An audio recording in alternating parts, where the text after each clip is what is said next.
Gel yağım izlerine, süzülüm gözlerine. Sana kurban olurum dönüm kelamlarına. Sana kurban olurum düşüm arzularına. Sana kurban olurum.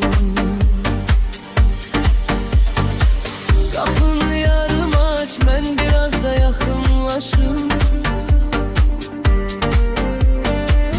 Adını çek yüreğimden, oradan seni başa düşüm. Bir ömürlük yer ver mənə, senin sükutunda yaşayım. Gel yağım izlerine, süzülüm gözlerine. Sana kurban